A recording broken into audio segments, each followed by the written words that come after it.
Hello बच्चों, आज मैं आपको क्लास 7 जिसका सब्जेक्ट है मेरे पास मैथमेटिक्स, इसकी वर्कशीट नंबर 14 समझाऊंगी, जिसकी डेट है मेरे पास 12 नवंबर 2020।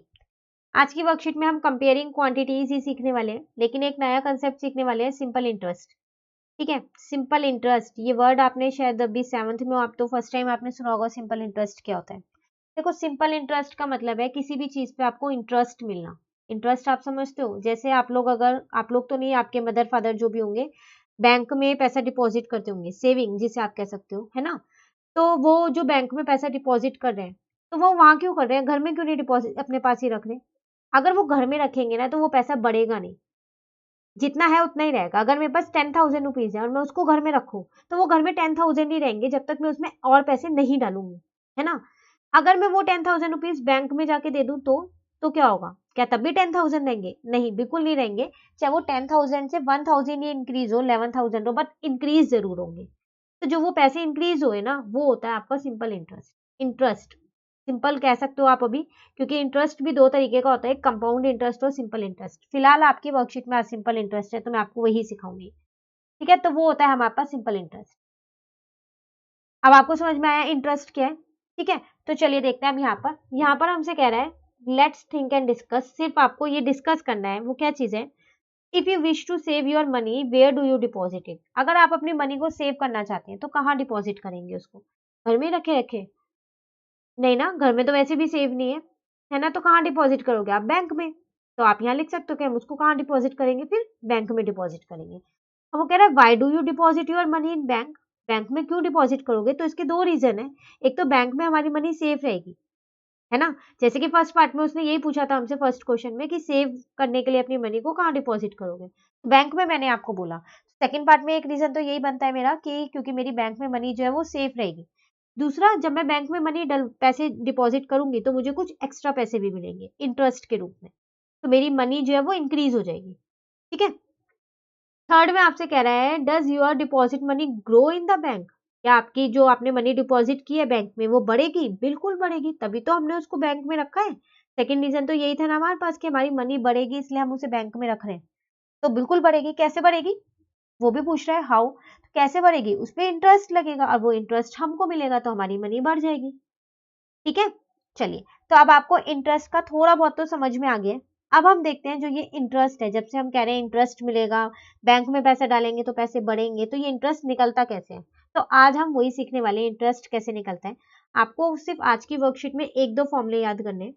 उसके बाद एक भी फॉर्मूला इस टॉपिक का तो नहीं याद करना है, और आप ये पूरी वर्कशीट बहुत आसानी से कर पाओगे।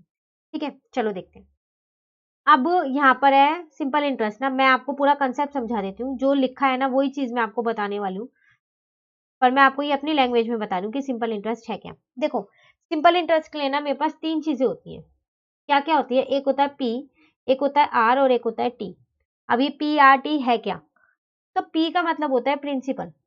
ठीक है, कि प्रिंसिपल वो स्कूल वाला प्रिंसिपल नहीं है, कहीं आप स्कूल वाला प्रिंसिपल समझ लो। यहाँ पर प्रिंसिपल का मतलब है जो मनी आप किसी से बोरो करते हो, या फिर कोई मनी आप डिपॉजिट करते हो, बैंक में पैसा डाल रहे हो, तो वो है प्रिंसिपल, आपके लिए वो प्रिंसिपल है। ठीक है, या फिर आप किसी से मनी बोरो कर लो। ठीक है, अपने किसी फ्रेंड से कई बार होता है मनी बोरो कर लेते हैं, तो वो मेरे लिए प्रिंसिपल है। ठीक है। आर का मतलब होता है यहाँ पर रेट ऑफ इंटरेस्ट।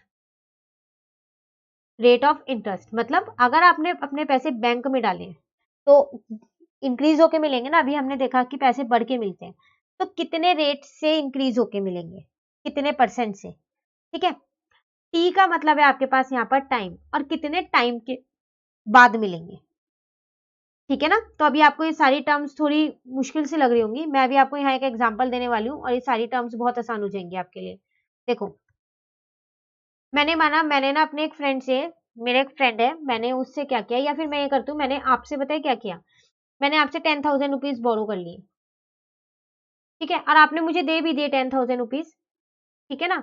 अब मैंने जो ये 10,000 रुपीज आपसे लिए है ना, ये मैंने आपको बोला कि मैं आपको 2 सालों के बाद वापस कर दूंगी, तो 2 सालों के बाद वापस करूंगी।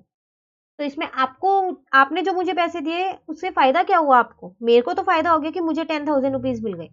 अब जो मुझे काम करना है इनसे वो काम हो जाएगा, लेकिन आपको क्या फायदा हो रहा है इससे? आपको कोई फायदा हो रहा है? 2 साल के बाद तो मैं आपको 10,000 रुपए ही देने वाली हूँ ना। तो आपको तो कोई फायदा ही नहीं हुआ, जबकि आपके 2 साल के लिए 10,000 रुपए रुक और गए कहीं पर, है ना। तो फिर आप मुझे पैसे क्यों दोगे? सब जने अपना फायदा देख के ही करते हैं। तो आप मुझे 10,000 रुपए दे तो रहे हो, लेकिन एक कंडीशन के साथ दे रहे हो कि जब मैं 2 साल के बाद आपको ये 10,000 रुपए वापस करूंगी ना, तो मैं 10 नहीं दूंगी, तो मैं आपको थोड़े एक्स्ट्रा पैसे दूंगी, 10,000 का 10% दूंगी एक्स्ट्रा। ठीक है, मतलब 10,000 तो दूंगी ही दूंगी, और इसका जो भी 10% होगा वो भी मैं आपको दूंगी। ठीक है ना? तो अब मैं आपको कितना देने वाली हूँ, बताओ, कैसे बताओगे आप? तो देखो, उसको निकालने का एक सिंपल सा फॉर्मूला है, वो क्या होता है, simple interest is equal to P into R into T upon में 100। तो जो मैंने आपसे 10,000 रुपए उधार लिए उसको हम बोलते हैं पी, जितने टाइम के लिए उधार लिए उसको हम बोलते हैं टी, और जितने रेट पे मैं वो एक्स्ट्रा पैसे दूंगी, जितना रेट पे दूंगी, उसको हम बोलते हैं आर।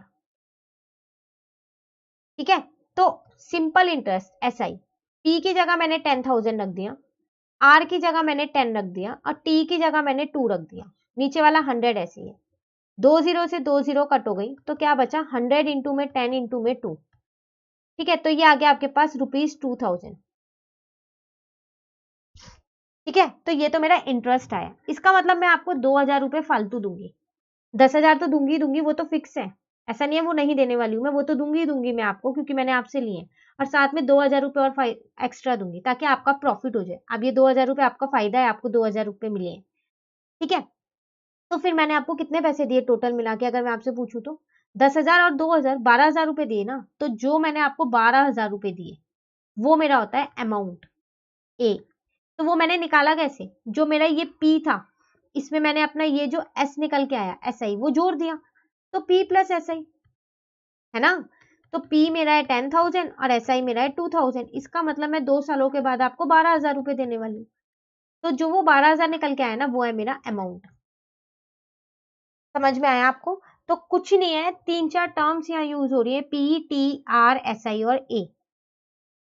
ठीक है, बस एक ये फॉर्मूला आप अच्छे से याद रख लो, ये वाला एस आई वाला, इसी से मैं आपको सारे क्वेश्चंस करा दूंगी, और आपको पता भी नहीं चलेगा आपकी वर्कशीट कब कंप्लीट हो जाएगी, सिर्फ इसी फॉर्मूले से ही कराने वाली हूँ, एक ये वाला एस आई वाला और एक ए वाला। ठीक है, अब आपको ये कंसेप्ट अच्छे से समझ में आ गया। एग्जाम में अगर आप ये भूल जाओ ना, तो ऐसे एक एग्जाम्पल से सोचना, और खुद से आपको ये सारे पूरे दोबारा से याद आ जाएगा, P T R S I और ए है क्या। चलिए अब आगे बढ़ते हैं। अब देखो, आपको ये वर्कशीट में कुछ एग्जाम्पल्स दे रखे हैं, 2 एग्जाम्पल है और कुछ क्वेश्चन है, ठीक है, जो आपको खुद से करने हैं।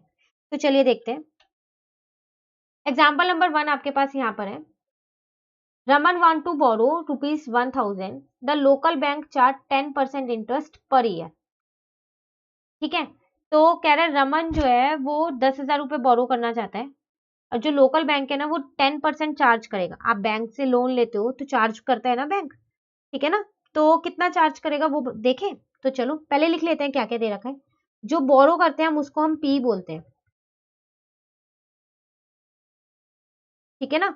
और कितना चार्ज कर रहा है वो हमारा रेट होगा 10%। ठीक है, और कितने टाइम के लिए चार्ज कर रहा है वो 1 ईयर के लिए चार्ज कर रहा है, तो इसका मतलब ये 10% पर एनम है। टीए मतलब होता है पर एनम, 1 साल के लिए जो चार्ज करते हैं। तो देखते हैं चलो कितना सिंपल इंटरेस्ट हमारा आने वाला है, तो वो होगा मेरा P into R into T, ठीक है, अपॉन में 100, यही होगा।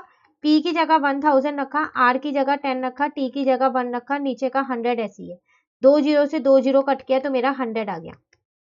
इसका मतलब बैंक मुझसे 100 रुपए चार्ज करेगा, तो फाइनली बैंक मुझसे कितने पैसे लेगा वापसी, दिए उसने मुझे 10,000, 1,000 है तो लेगा कितने, तो 1,000 तो लेगा ही लेगा, उसके साथ साथ 100 रुपए और लेगा, तो टोटल मिला के वो मुझसे 1,100 रुपए लेगा bank.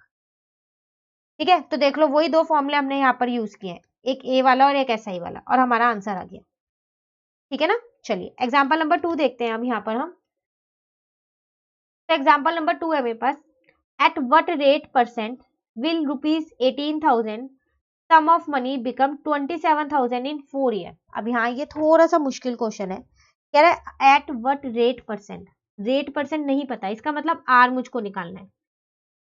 Will ₹18,000 sum of money, 18,000 sum of money, sum of money का भी ना मतलब पी होता है, बोरो का मतलब पी हो गया, डिपॉजिट का मतलब पी हो गया, और सम ऑफ मनी का मतलब भी पी हो गया। इसका मतलब यहाँ पर मुझे पी दे रखा है, तो पी मुझे कितना दे रखा है, 18,000 प्रिंसिपल। ठीक है, बिकम अमाउंट ₹27,000, अमाउंट ए, याद है ना ए, तो ए मुझे दे रखा है 27,000 इन 4 ईयर्स, तो टाइम होता है ना ईयर्स में, तो 4 ईयर्स। आर मुझको निकालना है, ठीक है। अब मैं आर कैसे निकालूं? सिंपल इंटरेस्ट का तो मेरे पास एक फॉर्मूला होता है सिर्फ, वो क्या होता है, मैंने एक ही सीखा है यहाँ पर, P into R into T upon में 100। और मैंने आपको स्टार्टिंग में बोला था कि एक ये फॉर्मूला और एक ए वाला फॉर्मूला, बस यही मैं आपको इस वर्कशीट में याद कराऊंगी और इसी से सारे क्वेश्चंस कराऊंगी, है ना। तो ना तो मेरे पास आर है और ना ही मेरे पास एस आई है, तो कैसे निकालूंगी मैं? तो देखो, एक फॉर्मूला और भी तो सीखा है अभी हमने, P प्लस एस आई सीखा है ना, A इज इक्वल टू, ए आपको पता है 27,000 है, P आपको पता है 18,000। मैं सिर्फ वैल्यूज पुट करूं जो जो मुझे गिवन है और कुछ नहीं कर रही है हमें। तो क्या मैं यहाँ से एस आई निकाल सकती हूँ? देखो प्रिंसिपल था 18,000 और वापसी कितने हुए हैं 27,000, तो बढ़ के जो पैसा मिला है 18,000 और 27,000 के बीच का जो गैप है, डिफरेंस है, वो क्या होगा मेरा? वो मेरा इंटरेस्ट ही तो होगा। हम यही तो करते आए हैं अभी, कि अगर मैंने 10,000 रुपए लिए 2 सालों के लिए, तो 2,000 रुपए इंटरेस्ट दे रही हूँ, तो 12,000 दे रही हूँ, तो 10 और 12 के बीच में 2,000 का फर्क है, वो मेरा इंटरेस्ट है ना। तो फिर मैं यहाँ से अपना इंटरेस्ट निकाल लेती हूँ पहले। तो इंटरेस्ट कितना आने वाला है मेरा यहाँ से निकाल के, तो वो मेरे पास आएगा 27,000 में से आप क्या करोगे, 18,000 को माइनस कर दोगे, तो आपका इंटरेस्ट आ जाएगा यहाँ से 9,000। तो चलो आपको इंटरेस्ट मिल गया ना यहाँ पर 9,000 का, बस अब तो आप इसमें पुट कर दो, अब तो आपका आंसर आ जाएगा। सिंपल इंटरेस्ट आपको 9,000 पता ही चल गया है, पी आपको पहले से ही पता था आपका 18,000 है, आर तो आपको पता ही नहीं है, वो तो आपको निकालना ही है, टी आपको पता है 4 ईयर से, नीचे का 100 ये रहा, 2 जीरो से 2 जीरो कट कर दी, तो ये 9,000 ऐसी है, यहाँ पर आया 180 इंटू में 4 इंटू में आर, आर को मैंने साइड में कर दिया, ठीक है, क्योंकि मुझे उसकी वैल्यू निकालनी थी इसीलिए। तो ये आ गया मेरा, सॉरी मैंने यहाँ पर ये लिख दिया है, एक मिनट रुको, तो ये आया मेरा 9,000, ठीक है, और इन दोनों को जब मैंने मल्टीप्लाई किया तो मेरा 720 इंटू में आर। अब देखो मुझे आर का मान निकालना है ना, आर की वैल्यू तो निकालनी है, आर की वैल्यू निकालनी है, तो क्या करूं, ये इसके साथ मल्टीप्लाई का है, जब भी वो दूसरी साइड पे जाएगा तो वो डिवाइड का हो जाएगा, साइन पलट लेता है, प्लस का माइनस, माइनस का प्लस, मल्टीप्लाई का डिवाइड, डिवाइड का मल्टीप्लाई, ठीक है। लेफ्ट हैंड साइड से राइट हैंड साइड पे कोई चीज जाती है, या राइट हैंड साइड से लेफ्ट हैंड साइड पे कोई भी चीज जाती है, तो वो अपना साइन चेंज करके जाती है, तो मल्टीप्लाई का है तो इस साइड आके ये डिवाइड का हो गया, तो यहाँ से आपका आर आ जाएगा। तो अब आप क्या करोगे, 9,000 को 720 से डिवाइड कर दोगे ना, तो आर आपका कितना आ गया, वो आ गया आपका 12.5%। इसका मतलब आपका रेट कितना होगा, 12.5% होगा, ठीक है। तो इन्हीं दोनों फॉर्मूले से देखो मैंने आपको ये एग्जाम्पल करा दिए। चलिए अब कुछ क्वेश्चंस करते हैं जो हमें खुद से करने हैं, देखते हैं वो क्वेश्चंस क्या है हमारे पास।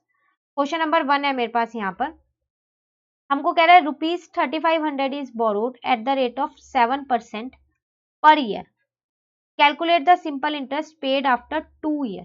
कह रहा है आपने 3,500 बोरो किए, ठीक है, तो पी हमको दे रखा है 3,500, रेट कितना दे रखा है 7%, जो भी परसेंट में हो ना आप समझ लेना वो आपका रेट है, तो रेट हमको दे रखा है 7% पर ईयर, तो मतलब पर एनम का रेट है 1 साल का, और टाइम मुझे दे रखा है 2 सालों के बाद कितना इंटरेस्ट होगा वो मुझे निकालना है, ऐसा ही मुझको यहाँ पर निकालना है। हमेशा ना आप क्वेश्चन जब भी ये वाले करो तो ये 3-4 चीज जो गिवन हो ना ऐसे लिख लो, तो क्वेश्चन बहुत आसान हो जाता है। बस सिंपल इंटरेस्ट का फॉर्मूला लगाओ, P into R into T upon में 100, P की जगह P की वैल्यू रख दी, R की जगह मैंने R की वैल्यू रख दी, T की जगह मैंने T की वैल्यू रख दी, नीचे मेरा 100 ऐसी है, 2 जीरो से 2 जीरो कट कर दिया, 3,500 इंटू 7 इंटू 2, तो अब आप जब 35 है, 35 को 14 से इंटू करोगे तो आपका आंसर यहाँ पर आ जाएगा 490, 7 इंटू 2 14 हो गया ना, तो लो आपका सिंपल इंटरेस्ट आ गया, यहाँ पर आपको सिंपल इंटरेस्ट ही निकालना था, वो आपका निकल गया 490, ठीक है। चलिए अब क्या करते हैं, हम अपना क्वेश्चन नंबर 2 देखते हैं। तो क्वेश्चन नंबर 2 है हमारे पास, यहाँ पर कह रहा है Ritu deposit ₹7,000 in a saving account, deposit किया है, द बैंक पे interest at the rate of 6% per year, what amount can Ritu get after 5 years. कह रहा है एक गर्ल है रितु, ठीक है, उसने क्या किया है 7,000 रुपीज बैंक में डाले, तो इसका मतलब डिपॉजिट का मतलब तो पी होता है ना।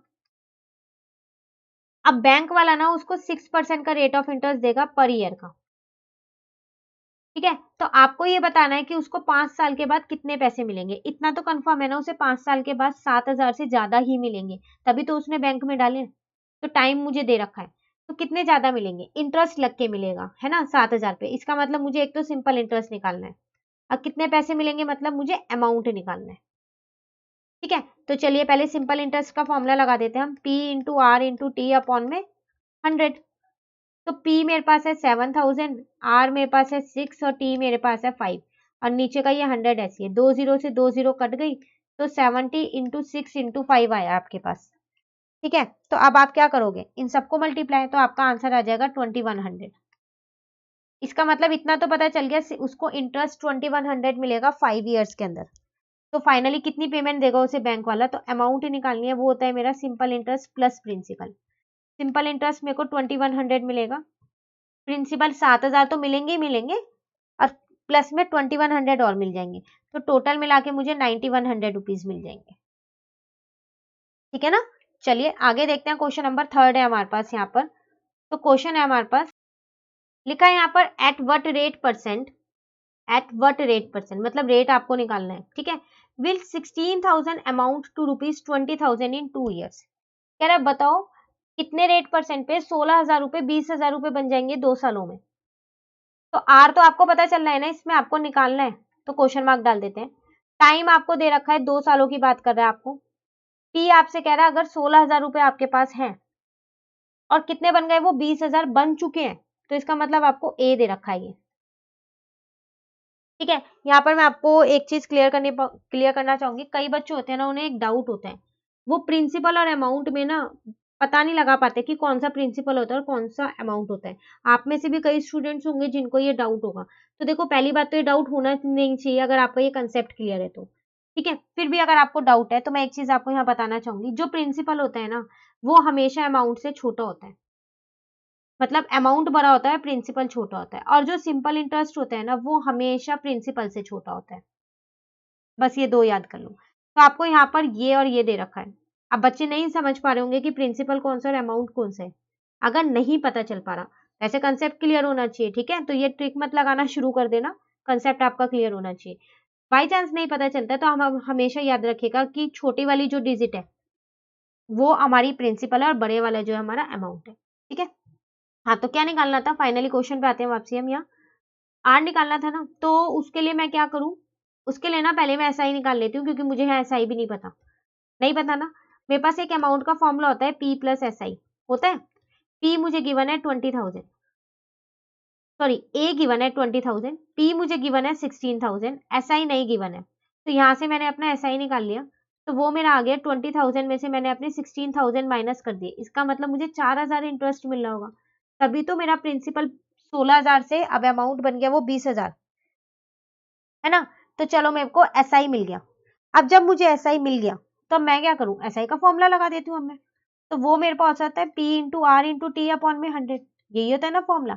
एसआई की जगह एसआई की वैल्यू रख दी, पी की जगह पी की वैल्यू रख दी, आर तो पता ही नहीं है, टी की जगह टी की वैल्यू रख दी, नीचे वाला 100 ऐसी है, इन दो जीरो से दो जीरो कट कर दी, तो ये आया मेरा 4,000, यहाँ पर आया मेरा 160 इंटू में 2 इंटू में आर, आर को साइड कर दिया, 2 को इधर ले आई।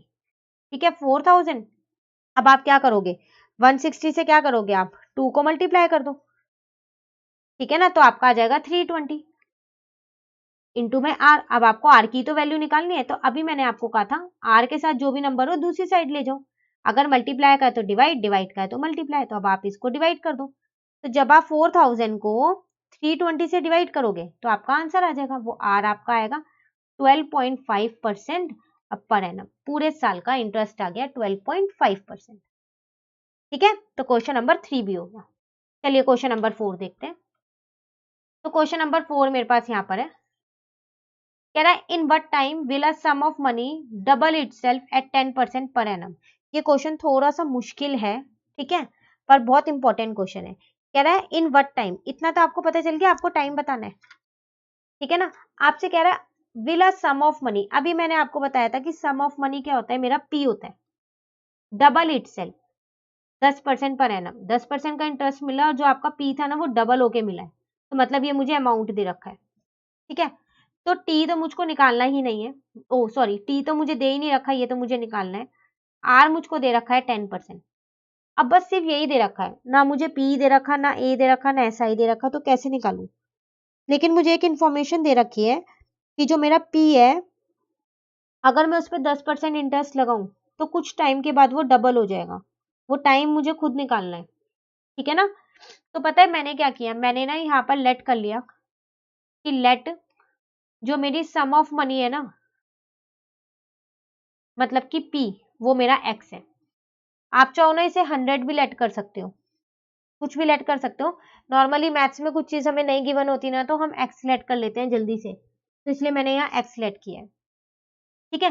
तो मेरे पास फिर अमाउंट कितनी होगी मेरी, अमाउंट इसकी डबल मिलने वाली है ना मुझे, तो मतलब 2x मिलेगी अमाउंट, ठीक है? तो अब मैं वही अमाउंट का फॉर्मूला लगा के क्या करती हूँ, p प्लस एस आई, यहाँ से मैं अपना एस आई निकाल लेती हूँ। अमाउंट है 2x, p है x, एस आई नहीं पता, नहीं पता ना, तो एस आई मेरा कितना आ जाएगा, 2x माइनस एक्स, है ना? ये प्लस का है तो उधर जाके माइनस का हो जाता है, तो एस आई मेरा x आ गया, ठीक है? बस अब आप क्या करो, एस आई का फॉर्मूला लगा दो, वो होता है आपका p into R into T upon में 100, होता ही नहीं होता? एस आई की जगह एस आई की वैल्यू रख दी x, p भी मेरे पास x ही था, तो जरा आप यहाँ ध्यान से देखो, p और एस आई दोनों सेम है, तो ये मत सोचना गलत है, सही है, ठीक है? r था 10, t तो पता ही नहीं है, t को मैंने t रहने दिया जो नहीं पता, ये 100, ठीक है ना? अब मैंने इस जीरो से इस जीरो को काट दिया, तो ये x is equals to x into में 10, सॉरी t अपॉन में 10 आ गया। अभी मैंने आपको बोला था कि एक जगह से दूसरी साइड जब नंबर जाता है, अपना प्लेस चेंज करता है तो साइन चेंज कर देता है, तो ये 10 यहाँ पर डिवाइड का है, तो दूसरी साइड जाएगा तो ये मल्टीप्लाई का हो जाएगा, और यहाँ पर x इंटू में t आ गया, ठीक है? तो ये आ गया मेरा 10x is equal to x into में t। तो आपको तो t की वैल्यू निकालनी है ना, और जिसकी वैल्यू हमको निकालनी होती है ना, उसको हमेशा अकेला छोड़ दो। तो इसके साथ तो लेकिन x लगा हुआ है, अकेला कैसे छोड़ू उसे? तो x या मल्टीप्लाई का आप दूसरी साइड ले आओ, डिवाइड का कर दो, तो x से x कट गया, तो t कितना आ गया आपका 10, इसका मतलब आपका आंसर आ गया 10 ईयर। एट व्हाट टाइम ही तो कह रहा था, तो 10 ईयर्स आ गए, ठीक है ना? तो आप इसमें x की जगह 100 भी ले सकते हो, 200 भी ले सकते हो, उस हिसाब से कर सकते हो, ठीक है? मैंने x लेके करवाया। चलिए लास्ट क्वेश्चन देख लेते हैं आज की वर्कशीट का, क्वेश्चन नंबर 5। क्वेश्चन है आपके पास, Rohit deposit sum money in the saving account, he got 12,000 as simple interest after 5 years. If the interest is calculated at the rate of 6% per annum, what was the amount that he deposited? कह रहा है एक boy है रोहित, उसने पता है क्या किया, कुछ पैसे डिपॉजिट किए बैंक में, और उस पर उसको सिंपल इंटरेस्ट मिल रहा है 12,000 का। तो फिर मैं सिंपल इंटरेस्ट जो मिल रहा है ना वो लिख ही लेती हूँ 12,000, और कितने साल के बाद मिल रहा है पता है, ये 5 सालों के बाद मिल रहा है।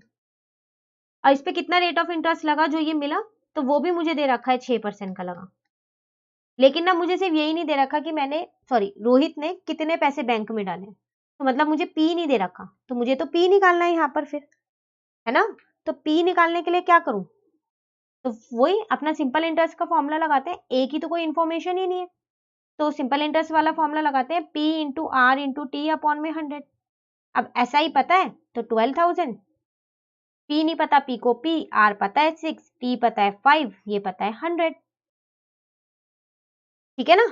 तो ये मेरा आ गया 12,000 is equal to P into 30 upon में 100। तो एक जीरो से एक जीरो तो मैं यहाँ काट ही सकती हूँ, तो 12,000 is equal to 3p upon में 10। तो अभी मैंने आपको बोला था जब एक डिजिट दूसरी साइड जाती है तो वो अपना साइन चेंज कर लेती है, तो ये 10 यहाँ डिवाइड का है तो इधर आके मल्टीप्लाई का हो गया नहीं हो गया मल्टीप्लाई का, और ये 3p अकेला रह गया, ठीक है? अब आपको तो पी की वैल्यू निकालनी है ना, तो जिसकी वैल्यू निकालनी होती है वो तो अकेला रहना चाहिए, लेकिन उसके साथ तो 3 लगा हुआ है, तो अभी क्या करें, इस 3 को हटाना पड़ेगा हमको, तो 3 को हटाना है तो क्या करूं, ये 3 वहां पर उसके साथ मल्टीप्लाई का है तो इधर आके डिवाइड का हो जाएगा, और ये पी ऐसे ही रह जाएगा, ठीक है नहीं? ठीक है, तो बस अब आपका यहाँ पर आंसर आ गया, मल्टीप्लाई कर दो पहले, अब आप यहाँ डिवाइड कर दो, तो पी आपका कितना आ जाएगा जब आप डिवाइड करोगे, तो वो आपका आ जाएगा ₹40,000। इसका मतलब आपने 40,000 रुपीज डिपॉजिट किए थे बैंक में 5 सालों के लिए, तो बैंक वालों ने आपको 12,000 का इंटरेस्ट दिया था। आप यहाँ पर रोहित हो, ठीक है, रोहित ने किया था ये सब कुछ, बैंक वालों ने 6% का इंटरेस्ट दिया था। तो आपको कह रहा था what was the amount that he deposited, तो लिख देना अब आप लास्ट में यहाँ पर अमाउंट ही डिपॉजिटेड, कितने डिपॉजिट किए थे उसने 40,000, तो ये आपका आंसर। तो ये हमारी वर्कशीट यहाँ पर खत्म होती है। ठीक है, 5 के 5 क्वेश्चन हमने यहाँ कर लिए। एक छोटा सा नोट लिखा है, एक बार रीड कर लें। चलो, if time T is given in month, अभी तक आप देख लो टाइम आपको ईयर में दिया है, अगर मंथ में दिया हो ना तो कुछ नहीं करना, नीचे 12 कर देना डिवाइड, 100 के साथ यहाँ ये लिख देना 100 इंटू में 12, ऊपर वाला ऐसे ही रहेगा। अब अगर डेज में दिया हो तो कोई बात नहीं, आपकी बार आप 100 के साथ 365 लिख देना, 365 डेज होते हैं ना हमारे पास ऑर्डिनरी ईयर में, वो मैंने यहाँ लिख दिए। ईयर में दिया है तो कुछ भी नहीं करना, ठीक है, मंथ और डेज में दिया है तो ये करना है, तो वही चीज आपके पास यहाँ लिखी है। ठीक है, वर्कशीट नंबर 15 नेक्स्ट क्लास में करेंगे, जो नेक्स्ट वीडियो उसमें करेंगे हम। तो अगर आपको ये वीडियो अच्छी लगी तो आप इसे लाइक जरूर कीजिएगा और मेरे चैनल को सब्सक्राइब कीजिएगा। Thank you.